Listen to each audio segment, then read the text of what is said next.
Assalamualaikum warahmatullahi wabarakatuh. Shalom, Om Swastiastu, Namo Buddhaya, salam kebajikan. Perkenalkan, nama saya Ridho Ramadhani. Di sini saya akan membahas 3 materi tentang Pancasila, yaitu Pancasila sebagai pembangunan hukum nasional, yang kedua Pancasila sebagai penegakan hukum, yang ketiga Pancasila sebagai budaya hukum. Langsung saya ke materinya, guys. Kita masuk ke materi yang pertama, yaitu Pancasila dalam pembangunan hukum nasional. Dalam konteks pembangunan hukum harus dilaksanakan berdasar atas nilai Pancasila dan dipertanggungjawabkan menurut hukum. Hukum dijadikan prinsip pokok yang harus diterapkan dan dipegang teguh dalam perencanaan, pelaksanaan, dan pembangunan. Hakikat pembangunan hukum secara nasional adalah pembinaan hukum dan pembaharuan hukum. Berbagai aspek kehidupan manusia telah mengalami perubahan dalam pembangunan, baik dalam bidang politik, ekonomi, sosial, budaya, serta keamanan.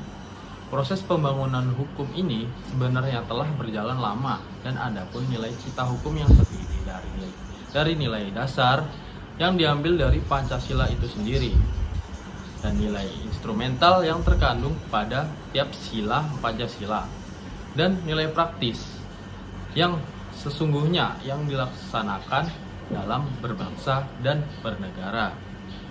Kita masuk ke materi yang kedua, yaitu penegakan hukum. Nilai-nilai Pancasila menjadi rujukan dalam pengambilan keputusan hukum. Bekerjanya hukum di Indonesia menurut saya saat ini menggambarkan bahwa implementasi konsep negara hukum hanya sebatas formalitas belaka, yang dimana masih banyak yang tidak berlandaskan pada nilai-nilai Pancasila dalam menjalankan tugasnya sebagai penegak hukum. Tujuan adanya nilai-nilai Pancasila dalam penegakan hukum sebagai upaya membentuk dan membangun kesadaran moral dan etika pada para penegak hukum. Dan Pancasila dalam penegakan hukum harus benar-benar dipahami oleh para aparat penegak hukum agar mereka tersadarkan bahwa Pancasila sebagai sumber hukum yang telah mengajarkan cara yang baik dan adil dalam menegakkan keadilan hukum di Indonesia.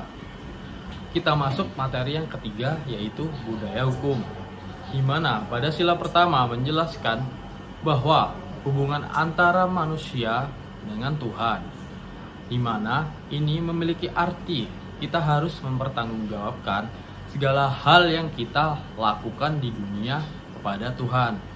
Salah satu contohnya adalah menghormati kepercayaan orang lain dan tidak mengganggu agama orang lain. Pada sila kedua, memerintahkan untuk menghormati martabat seseorang dan menghargai setiap hak asasi manusia. Pada sila ketiga, yaitu persatuan, kita tidak boleh menimbulkan perpecahan antar sesama dan tidak boleh bersikap rasis terhadap sesama bangsa. Dan pada sila keempat, yaitu tentang demokrasi, di mana pembentukan hukum harus berlandaskan pada nilai-nilai Pancasila. Pada sila kelima, yaitu keadilan, kita sebagai manusia harus berlaku adil terhadap sesama tanpa membeda-bedakan. Itulah materi yang dapat saya sampaikan. Harapannya, kedepannya penegakan hukum di Indonesia dapat berjalan sebagaimana mestinya, yang dimana dapat lebih mengedepankan keadilan dan di dalamnya mencakup nilai-nilai yang ada pada Pancasila. Kesepian tanpa kekasih, cukup sekian dan terima kasih. Wassalamualaikum warahmatullahi wabarakatuh. Nasional dalam pembangunan hukum. Kalian ganggu. Salah kata, saya mohon maaf. Wabillahi taufiq.